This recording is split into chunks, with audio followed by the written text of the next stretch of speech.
અંદર કાંકરેજ ગાયનું બ્રીડિંગ કરવાનું છે, એમ્બ્રિયો ટ્રાન્સફર. બરાબર બરાબર.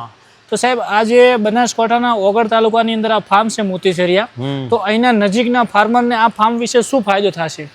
અહીંના નજીકના ફાર્મર આ સાહેબ આ ગાય હિટમાં આવેલી હશે? હા, એ ગાય હિટમાં આવી ટેકનોલોજી ઓટોમેટિક.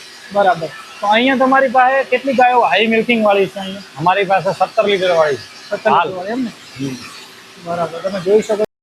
તો મિત્રો તમે જોઈ શકો છો ડિજિટલ ફાર્મ છે. આ ફાર્મનો આખો વિડીયો આપણી ચેનલ ઉપર આવી ગયો છે, તો સુખ શાંતિ તમે જોજો, મજા આવશે તમને. લેટેસ્ટ ફાર્મ છે, બહુ મસ્ત વાતો સાહેબ કરે છે, અને આખો વિડીયો જોજો મિત્રો. નમસ્કાર મિત્રો, તો આપણે આવી ગયા છે બનાસકાંઠા, તાલુકો ઓગળ અને ગામ થરા, મોતીસરિયા અહીંયા કહેવાય છે. તો નમસ્કાર સંદીપભાઈ. નમસ્કાર. તો આપનો પરિચય આપી દો. મારું નામ સંદીપ કુમાર મફતલાલ પટેલ. હા, થરાનો રહેવાસી છું. અને અહીંયા આગળ મોતીસરિયા ગામની અંદર આપણે ફાર્મ બનાવ્યું છે, મોતીસરિયા ફાર્મર પ્રોડ્યુસ કંપની તરીકે. ત્યાં આપણે HF ગાયનું ફાર્મ બનાવેલું છે. NDDBના ગોકુળ મિશન અંતર્ગત હેઠળ આપણે આ ફાર્મ બનાવેલું છે, જેમાં સરકારની સહાય હતી જે આપણે લીધેલી છે. બરાબર. તો અત્યારે આ ફાર્મ વિશે તમે અત્યારે કેટલી ગાયો છે આ ફાર્મની અંદર? હાલ અમારી પાસે 110 ગાયો છે. બરાબર. અને 60 ગાયો અમારે મિલ્કિંગ ઉપર છે. બરાબર બરાબર. હા. અને આ ફાર્મ ટોટલ ડિજિટલ ફાર્મ છે? ટોટલ ડિજિટલ ફાર્મ છે. આપણે આખું હળ છે એ આપણે 600 ગાયોનું હળ બનાવેલું છે હાલ. બરાબર. અને 3-1 વર્ષની અંદર આપણે 600 ગાયો પૂરી કરવાની છે. બરાબર. તો હાલ આ ફાર્મની અંદર કેટલી ગાયો છે? હાલ 110 ગાયો છે અમારી પાસે. બરાબર. આ જે મિલ્કિંગ પાર્લર છે. બરાબર. તો મિત્રો આપણે આવી ગયા છીએ મસ્ત મજાનું HF નું ફાર્મ છે, જોઈ શકો છો. આ ટોટલ મિલ્કિંગ પાર્લર છે, અને અહીંયા મિલ્કિંગ પાર્લર આગળ છે.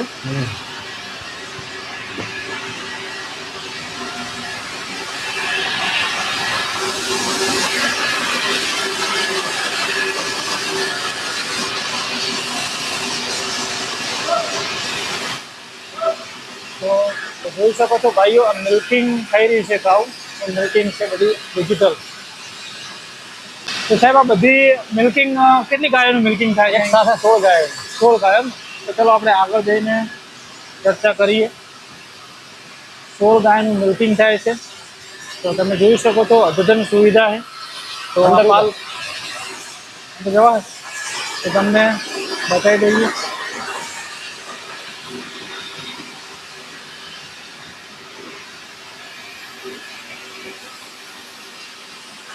આવી જશે. તો સાહેબ બધું ટેકનોલોજી દ્વારા મિલ્કિંગ થાય છે એમ ને? બધું ટેકનોલોજી ઓટોમેટિક. બરાબર. તો અહીંયા તમારી પાસે કેટલી ગાયો હાઈ મિલ્કિંગ વાળી છે? અહીંયા અમારી પાસે 17 લીટર વાળી 17 લીટર વાળી એમ ને? બરાબર. તમે જોઈ શકો છો ભાઈ, બધી સુવિધા. મિલ્કિંગ થયા પછી જે પાછળનું દૂધ આવે છે એ બધું કાઢવું પડે, જે અમુક ગાયો ના હોય છે થતી હોય. તો સાહેબ આ બધી તમારી 25 ગાયોની ક્યાંની છે અને શું છે, અને અહીંયા કેટલા લીટર વાળી ગાયો છે આપણે આગળ જઈને વાત કરીએ, કેમ કે અવાજ પ્રોપર આવે બધાને. હાલ આપણે આ જે ગાયો લાવે ડાયરેક્ટ ફાર્મ લીધેલા છે. જે કોઈને ફાર્મ વેચવાના એવા ફાર્મ લીધેલા છે. બાકી બ્રીડિંગ ઉપર જે બેંગ્લોરની ગાયો હવે આપણે લાવવાની છે. બરાબર બરાબર. આ બધાનું મિલ્કિંગ બાકી હશે? હા, આ બધાનું મિલ્કિંગ બાકી છે. હા, અત્યારે બધી પ્રેગ્નેન્ટ અને બાખડ ગાયો છે. બરાબર. તો તમે જોઈ શકો છો મિત્રો, અદ્યતન સુવિધાવાળું આ ફાર્મ છે. અહીંની ગાયો તમે જોઈ શકો છો, અહીંનું જે વાતાવરણ છે, અને અહીંયા પ્રોપર મેનેજમેન્ટથી આ ફાર્મ થાય છે. આ સાહેબ આ ગાય હિટમાં આવેલી હશે? હા, એ ગાય હિટમાં આવી. હિટમાં આવેલી આવું અંદાજ આવે. તો સાહેબ આ ફાર્મ વિશે આપણે વાત કરીએ તો તમે આ કેમ આવી રીતના રાખ્યું? જેમ કે ગાયો બોધતા કેમ નથી? ગાયો બાંધવાની, જેટલી ગાયો ખુલ્લા વાળામાં રહે છે એટલે એની હેલ્થ સારી રહે, ઇમ્યુનિટી સારી રહે. અને બીજું કે ગરમીમાં આવે તો આપણને સારી એવી ખબર પડે છે. જેથી કરીને આપણે ખુલ્લા વાળા જ રાખીએ છીએ, અને ઓટોમેટિક ગાયો અંદર આવી જાય. અને આ જે પટ્ટા બોધેલા છે એના દ્વારા ખબર પડે કે? હા, એની અંદર આપણે પેડોમીટર છે, ત્યાં આગળ ગાયો જે અંદર એની એક્ટિવિટી એ બતાવે અંદર કોમ્પ્યુટરની અંદર, કે હિટમાં છે કે એની હેલ્થ કેવી છે. એના આધારે આપણે નંબર ઉપર ખબર પડી જાય કે આ ગાયની એક્ટિવિટી ડાઉન છે કે. બરાબર બરાબર. તો સાહેબ આજે આ ખાતર છે કેટલા દિવસ પછી લેવાનું કે શું હોય એમાં? અમે આ ખાતર 3 મહિને અમે એને લોડરથી લઈ લઈએ છીએ. દર 3 મહિને. હા. બરાબર બરાબર. દર 3 મહિને આ ખાતર લેવામાં આવે છે. હા. બરાબર બરાબર. તો પછી તમે આ ગાયોને હાલની તારીખમાં લીલો ચારો કેટલો જોતો હશે? લીલો ચારો અમે નથી લાવતા, સાયલેજ અને સુચેલની ઘાસડીઓ જ ખવડાવીએ છીએ. એવું એમ? હા. બરાબર બરાબર. તો અત્યારે તમે સાયલેજ અને સૂકા ચારાની અંદર સુચેલની ઘાસડીઓ અને ફીડની અંદર તારા ફીડ. બરાબર બરાબર બરાબર. જ્યારે અમે આ ગાયો લાયા ને ત્યારે ગાયની હાલત બહુ નબળી હતી, કારણ કે પાર્ટીઓને વેચવાની એટલે કથળેલી હાલત જેવી હતી. પણ જ્યારથી અમે અહીંયા લાયા અને 6 મહિનાની અંદર ગાયનો કલર આખો ચેન્જ થઈ ગયો, જે ગાભણ નથી થતી ગાયો ગાભણ થવા માંડી અને સારું મિલ્ક પ્રોડક્શન પણ સારું એવું આપે છે. બરાબર. હાલ અમારે 60 ગાયનું મિલ્ક 950 થી 1000 લીટર પ્લસ થાય છે. શું વાત છે? હા. અને 24 કલાક આ ગાયોને ખુલ્લી રાખવામાં આવે? હા, ગાયો ખુલ્લી. બરાબર. તો સાહેબ તમારી અહીંની જે બધી પરચેસ છે અહીંની લોકલ છે એમ ને? હાલ લોકલ છે. બરાબર. તો ભવિષ્યમાં તમે કેવી ગાયો લાવશો? અમારે ગાયો બ્રીડ સારી બ્રીડ ABS છે, ડેનમાર્ક છે, આવી બ્રીડની ગાયો લાવવાની છે અને એની અંદર સારા એવા સિમેન્ટ મૂકીને સારી એવી ઓલાદ પણ તૈયાર કરવાની છે. અને જે ફર્સ્ટ ટાઈમર જે વાછડીઓ જે છે અમારી પાસે અને જે નવી કરશું એની અંદર કાંકરેજ ગાયનું બ્રીડિંગ કરવાનું છે, એમ્બ્રિયો ટ્રાન્સફર. બરાબર બરાબર. તો સાહેબ આ જે બનાસકાંઠાના ઓગળ તાલુકાની અંદર આ ફાર્મ છે મોતીસરિયા, તો અહીંના નજીકના ફાર્મરને આ ફાર્મ વિશે શું ફાયદો થશે? અહીંના નજીકના ફાર્મરોને આ ફાર્મથી એ ફાયદો થશે કે પબ્લિકને ખબર પડશે કે બ્રીડિંગ કેવી રીતના કરવું. બીજું કે અમે અહીંયા જે પણ વાછડો કે બધી તો અમે રાખવાના નથી, એ સેલ આઉટ પણ કરશું, એટલે સારી નસલ આપણા એરિયાની અંદર તૈયાર થાય એ માટેનો મેઇન અમારો ધ્યેય છે. બરાબર. તો પછી ધારો કે હાલમાં કોઈ અહીંયા ગાયો વેચાણ માટે કેવું કઈ ખરી? ગાયો હાલમાં નહીં, પણ હાલ એક આ ગાય વેચવાની છે અમારે, કે જે અમને પાર્લરની અંદર એને વાછડું કમ્પલસરી જોઈએ, એટલે આ ગાય અમારે વેચવાની છે, જે 3 દિવસ થયા છે. આને હાથથી મિલ્કિંગ થતું છે? આને હાથથી મિલ્કિંગ કરવું પડે. તમારી ટોટલ ગાયો બધી મિલ્કિંગ પાર્લરમાં મિલ્કિંગ થાય? બધી મિલ્કિંગ પાર્લર ઉપર કરે છે, પણ આ થોડી ક્રોસ છે એટલે એ મિલ્કિંગમાં થોડો પ્રોબ્લેમ કરે છે. બરાબર.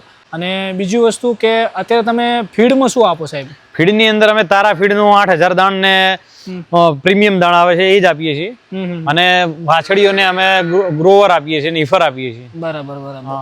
તો સાહેબ આ ફાર્મનો અંદાજે કોસ્ટલી કેટલા રૂપિયા થયા છે? આ ફાર્મ તમે આવડું મોટું વિશાળ ફાર્મ બનાવ્યું છે, તો અંદાજિત ખાલી આપણે કોઈને અત્યાર સુધી તો અમે 8 કરોડ પ્લસ ખર્ચો કરી રહ્યા છીએ. અને બીજું કે હજુ કે અમારે અહીંયા આગળ બીજી 501 ગાયો લાવવાની છે. બરાબર. તો ટોટલ આ ફાર્મની અંદર 500 ગાયો રહે એવી સુવિધા છે? 600 ગાયોનું ટોટલ હડ છે આ બાજુ. અચ્છા. તો અત્યારે તો ખાલી સામાન્ય 100 ગાયો જ છે? હા, 110 ગાયો છે. બરાબર બરાબર બરાબર બરાબર.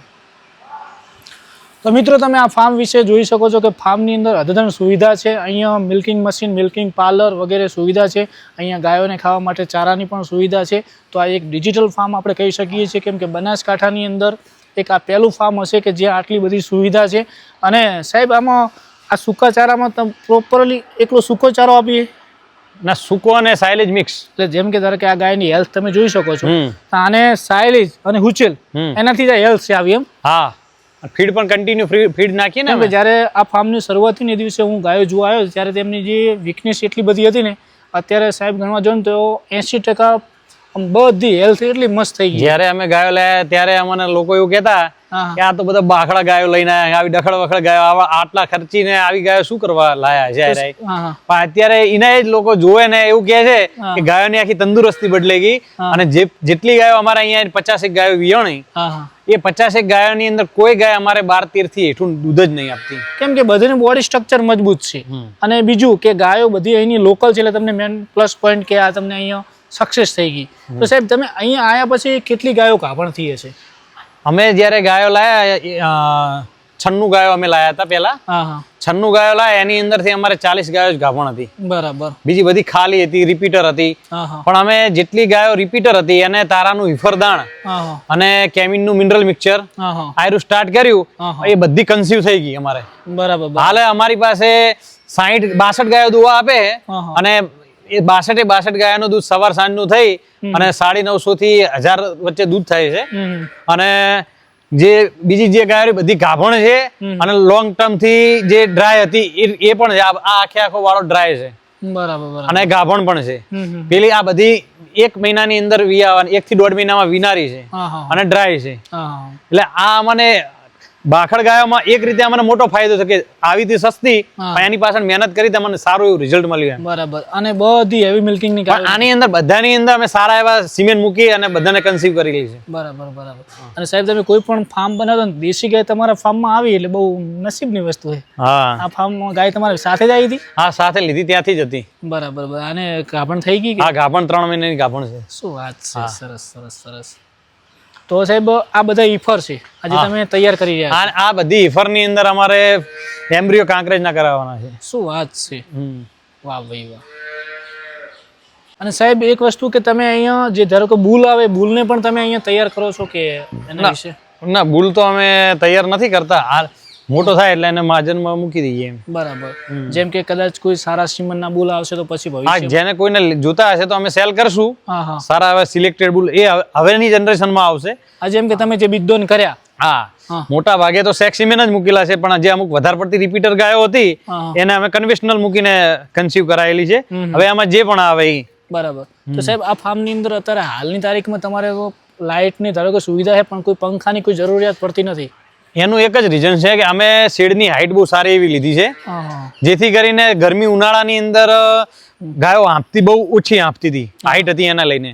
બીજું પંખા તો ઓલરેડી અમે લાવી દીધા છે, પણ આ ગયા ઉનાળામાં અમારે કોઈ એવી જરૂર પડી નથી, પણ આ વખત લગાવી દેવાના છે. બરાબર બરાબર બરાબર. તો સાહેબ જેમ કે લોકો ભેંસનો તબેલો બનાવે છે, દેશી ગાયનો બનાવે, તો એચએફમાં મેઇન પ્લસ પોઈન્ટ શું છે? તમે કેમ કે એક ડોક્ટર છો, તમે એ કર્મચારી છો, તો આના વિશે પશુપાલકને ફાયદો થાય એવી તમે થોડીક ટીપ આલો કે એચએફ નું ફાર્મ બનાવવાથી શું શું ફાયદા થાય? જો એચએફ નું ફાર્મ અમે એટલા માટે બનાવ્યું કે એક તો શરૂઆત કરવાથી સૌથી પહેલો પુરવઠો આપણે દૂધનો જોઈએ. બરાબર. જે આ ઓલાદ એક એવી છે કે જે કન્ટિન્યુ તમને દૂધ આપે. એની વાછડી રે શોર્ટ ટાઈમ ની અંદર તમે સારી એવી ટ્રીટમેન્ટ કરો તો 12 થી 13 મહિનાની અંદર કન્સીવ થઈ જાય, ગાભણ થઈ જાય. બીજું કે એ 7 થી 8 મહિના સુધી ગાભણ હોય ત્યાં સુધી તમે દોવો તો એ તમને દોવા દે, એટલે તમારી ડેરી બંધ ના રહે. ડેરી બંધ ના રહે એટલે તમારે પહેલો મોટો ફાયદો એ થાય કે તમારે પૈસાની જે જરૂરિયાત એ પૂરી પાડે. બરાબર. અને બીજું કે તમને એની વાછડીઓ 20 થી 21 મહિનાની અંદર તૈયાર થઈ જાય, જ્યારે ભેંસની અંદર એની વાછડીઓ 30 મહિનાની અંદર તૈયાર થાય. અને બીજું કે આ ગાયો કોઈ દિવસ વટકતી નથી, જે દોવાની અંદર બચ્ચું મરી જાય હોય કે ના હોય, જેથી કરીને આપણે દૂધનો પુરવઠો બંધ ના થાય. બરાબર બરાબર. તો પછી ધારો કે કોઈને આવું ફાર્મ બનાવવું હોય તો આવી ગાય શું ભાવમાં લેવી ને કેવી લેવી? જો હું તો મારી ચોઈસ તો એવી છે, અમારે તો થોડી શરૂઆતમાં પૈસાની અને એનડીડીબી ની અંદર એવું હતું કે તમે તાત્કાલિક 100 ગાયો લાવી દો, અને અમે બીજા મહિનાની અંદર અમારે ગાયો લેવાની હતી. એટલે અમે જો બેંગ્લોરની ગાયો લેવા જત તો અમારે ગાયો અમને અહીંયા લાવી અને સાચવવી મુશ્કેલ પડત. એટલા માટે અમે તાત્કાલિક ગાયો લાવવા માટે અહીંયાથી લોકલ ફાર્મ કલેક્ટ કર્યા. અને બીજી વસ્તુ કે તમારે તો તમે પોતાના એ 100 કર્મચારી, એટલે તમે આ ગાયની અંદર ડોઝ જેવા મૂકો, સારા એવા ડોઝ અમે એનડીડીબી પણ અમને બહુ સપોર્ટ કરે છે. હા. તો આ ફાર્મની અંદર આપણે આયા અને અહીંયા અદ્યતન સુવિધા છે. આ ટીએમઆર છે, ટીએમઆર ની અંદર ચારો પણ બનાવેલો છે. બરાબર બરાબર. ઉપર ચડી. અને પછી બીજી વસ્તુ કે સામે જે ગોડાઉન દેખાય એની અંદર સાહેબ? હા, એ ગોડાઉન ચારાનો ગોડાઉન છે. ચારા માટે જ્યારે 500 ગાયો થાય એ દિવસે ચારો આખા ગોડાઉન 1 વીઘાનો ગોડાઉન છે. તો સાહેબ અત્યારે તમે દાણમાં શું શું આપો છો એના વિશે થોડીક માહિતી આપો પશુપાલકને, જેથી ખબર પડે. જ્યારે હાલે અમારે જે પણ તાજી વિયાયેલી ગાયો છે એને અમે તારા ફીડનું પ્રીમિયમ દાણ આપીએ છીએ. બરાબર બરાબર. તારા ફીડનું પ્રીમિયમ જે પણ અમે અહીંયા આગળ ગોળ કે સુવા કે એવું અમે કઈ ખવડાવતા નથી દરેક પશુને. અમે પ્રીમિયમ આલે એટલે પૂરેપૂરું ખોરાકનું પાચન કરે અને પૂરેપૂરે પીક લેવલ ઉપર લઈ જાય, જેની અંદર બાયપાસ ફેટ, બાયપાસ પ્રોટીન, સારું એવું માત્રાની અંદર મિનરલ્સ બધું એડ જ છે, અને ઝડપી હિટમાં લાવી દે. એટલે શરૂઆતના 2 મહિના અમે એને આયરું ખવડાવીએ, પછી એને 8000 ઉપર લઈ જઈએ. બરાબર. ધારો કે 10 લીટર દૂધ આપતી હોય ગાયને, તમે કેટલું દાણા આપો છો ત્યારે? અમે પર લીટર 400 ગ્રામ દૂધ આપીએ, દાણા આપીએ. બરાબર. પર લીટર પશુને 400 ગ્રામ દાણા આપીએ. 4 કિલો ફીડ 10 લીટર દૂધ વાળી 4 કિલો મૂકવું. હા, સવાર સાંજનું 8 કિલો મૂકીએ. અને બીજું મકાઈ ભેડા કે પાપડી કે કશું? અહીંયા કશું જ નહીં, ઓનલી ફોર દાણા જ. અને જે ગાય ધારો કે ડ્રાય હોય, 1-2 મહિનાની ગાભણ હોય, એને તમે શું આપો છો? એને દોવા હાલતી હોય અને ગાભણ હોય તો એને તો જે આ રનિંગ દાણ છે 8000 છે, પછી દૂધ ઓછું એટલે એને તારા સ્ટાર આપીએ. બરાબર. 5-7 લીટર સુધી તારા સ્ટાર 5-6 મહિનાની ગાભણ થી ડ્રાય કરી દીધી હોય, એને ડ્રાય કરી દીધી. એને પછી અમે સેલિયાત હોય અને ગાભણ હોય એને હિફર આપીએ, અને ડ્રાય ઓફ જે ગાભણ હોય 5-6 મહિનાની અને ડ્રાય ઓફ આલો. ડ્રાય કરો એને ડ્રાય ઓફ આપીએ. બરાબર. અને જે ગાય વિયાવાની મહિનાની વાર હોય એને તમે એને અમે ક્લોઝઅપ આપીએ. બરાબર. ક્લોઝઅપ થી શું ફાયદા સાહેબ થાય? ક્લોઝઅપ થી કે વિયાવાના 25 દિવસ બાકી હોય ને એને અમે ક્લોઝઅપ ચાલુ કરીએ, જે વિયાવામાં સરળતા રહે, સારા એવા બાવલાની અંદર સારો એવો ચેન્જિંગ લાવે, આગલા વેતર કરતા 20% દૂધમાં વધારો કરી આપે અને સ્મેલ સરળતાથી પડી જાય છે. બરાબર. અને સાહેબ જે આ ઉચેલ આવે એ શું ભાવમાં આવતું છે અંદાજિત? અત્યારે તો અમારે આ રહ્યું 11.5 રૂપિયા આવેલું છે. હા હા. બાકી શરૂઆત તો 8.5 થી કરી હતી અમે, પણ અત્યારે બહુ ભાવ વધતા જ જાય દિવસે ને દિવસે. બરાબર. અને સાયલેજ શું ભાવ આવે? સાયલેજ અમારે અત્યારે 8 રૂપિયા ને 90 પૈસા આવે. તો પંજાબ થી મંગાવીએ છીએ. 10 લીટર દૂધ આપતી ગાયને સાયલેજ કેટલું આપવું પડે? 10 લીટર દૂધ આપતી ગાયને દિવસનું 20 કિલો સાયલેજ, હા 5 થી 7 કિલો જેવું સૂકું ફોડર હા અને આખા દિવસનું એને 8 કિલો દાણ, 35 કિલો રેશિયોમાં તમે ચાલો તો તમારે એ 10 લીટર વાળી ગાય 11 લીટર દૂધ કરશે એક ટાઈમનું. બરાબર બરાબર બરાબર બરાબર. અને 50 ગ્રામ મિનરલ. અત્યારે હાલના સમયની અંદર પશુપાલક મિત્રો મિનરલ નથી આવતા, સાહેબ મિનરલના રોલ શું હોય છે? મિનરલના રોલ તમે પણ શરૂઆતમાં આવ્યા ત્યારે આ ગાયની તમે હાલત જોયેલી હતી. અમે જ્યારથી લાયા ત્યારે સોડા બાય કાર્બ અને મિનરલ આ પશુને ચાલુ કર્યા, બધાને ડિવર્મિંગ કરી દીધું. અને અત્યારે આ બધી પશુની હેલ્થ એકદમ ચમકીલી બની ગઈ. આ દેખાઈ રહી છે. બરાબર છે. અને બીજું કે અમે બધી ગાયને રિપીટર હતી એટલે શરૂઆતમાં અમે હિફરથી કરી. દરેક ગાય મિલ્કિંગ કરતી હોય એને 1-1 કિલો હિફર આપી દેવાનો, બરાબર, જેથી કરીને હેલ્થ, કન્સેપ્શન રેટ ને બધું સારું એવું થઈ ગયું. બાકી આટલી ગાયની અંદર આપણે 10 ગાયની અંદર જ હોર્મોનના ઇન્જેક્શન આપેલા, બીજી કોઈ ગાયને હોર્મોનના ઇન્જેક્શન પણ નથી આપ્યા અને કન્સીવ કરી. બરાબર બરાબર. તો સાહેબ બધા કહેતા હોય કે એચએફ ગાયની અંદર બીમારી વધારે આવે, તો બીમારીને ના આવવા દેવી તો આપણે તમે શું કહી શકો? હું પોતે હાલ ફિલ્ડની અંદર ફરું છું. ફિલ્ડની અંદર જે 10 કોઈ પશુપાલકને 10 હોય, કોઈને 5 હોય, એ જગ્યાએ જે ટ્રીટમેન્ટ કરવા જો એ એની દ્રષ્ટિએ અમારા ફાર્મની અંદર 5% પણ બીમારી નથી. તો મેઇન વસ્તુ મેનેજમેન્ટ. તમારું સારું મેનેજમેન્ટ હોય, ફીડ મેનેજમેન્ટ હોય તો તમારા ફાર્મની અંદર બીમારી તો આવશે જ નહીં. અને રસીકરણ ખાસ, રસીકરણ તમારે કમ્પલસરી કરાવવું પડે. બરાબર બરાબર. પછી ચરમની દવા ટાઈમસર એ તો ડિવર્મિંગ તો તમારે દરેક પશુને આપવું જ પડે, જેથી કરીને એને તમે બહારથી જે ચારો લાવતા હોય ને એ લોકોને તો ખાસ આપો, કારણ કે એની અંદર અલગ અલગ પ્રકારની જીવાતો બેઠેલી હોય જેની હગાર હોય, જેથી કરીને એને અંદર બેક્ટેરિયા જે હોય એને લઈને ચરમ પડી જ જતા હોય. તો મિત્રો તમે જોઈ શકો છો આ એકદમ મસ્ત મજાનું ફાર્મ છે. તો આ ફાર્મ વિશે તમને માહિતી મેં આપી છે, પણ કોઈ માહિતી બાકી રહી ગઈ હોય તો તમે કોમેન્ટમાં એક કોમેન્ટ કરજો. નેક્સ્ટ આપણે વિડીયો બનાવશું. અત્યારે અમે થોડા ઉતાવળમાં હતા, તો તમને આ ફાર્મ વિશે માહિતી કોઈ અધૂરી રહી ગઈ હોય તો તમે મસ્ત મજાની કોમેન્ટ કરજો. અને ડૉક્ટર સાહેબ આપણા ઘરના છે, જે હતું એ હકીકત કીધું છે. આ ફાર્મની અંદર જે સુવિધા છે તમને બતાવવામાં આવી છે, જે ખવડાવે તમને બતાવવામાં આવ્યું છે. અને મિત્રો તારાપીઠ જે દાણ છે અમારા થરાની અંદર મળી જાય છે, હિમાંશુભાઈ કરીને રાખે છે. તો તમારે તારાપીઠ એક વખત તમે ટ્રાય કરજો. અન્ય હું મારી કોકરેજ ગાયને પણ તારાપીઠ ખવડાવું છું, એટલે તમે અન્ય એક વખત તપાસ કરજો, ખવડાવજો. અને આનો તમે એકવાર ટ્રાય કરો, તમને ફેટ છે, દૂધ છે, એમાં વધારો થાય તો તમારે બીજું ખવડાવવાનું કે નહીં ખવડાવવાનું. તો મિત્રો નેક્સ્ટ વ્લોગ તમારો આવશે. તો જય ગૌ માતા, જય ગોપાલ. વિડીયો સારો ગમ્યો હોય તો ચેનલને લાઇક, શેર, સબસ્ક્રાઈબ કરજો મિત્રો. તો મિત્રો મેં તમને આ ફાર્મ વિશે ચોક્કસ માહિતી આપી છે. કોઈ માહિતી બાકી રહી ગઈ તો એક મસ્ત મજાની કોમેન્ટ કરજો. અને મિત્રો એક અવશ્ય કોમેન્ટ કરજો ફાર્મ તમને કેવું લાગ્યું. અને આવા ફાર્મના વિડીયો જોવો તમે ચેનલને લાઇક કરજો, શેર કરજો, સબસ્ક્રાઈબ કરજો, સાથ સહકાર આપજો. જય ગૌ માતા, જય ગોપાલ. વળી મળીએ મસ્ત મજાના નવા વિડીયો સાથે. જય હિન્દ.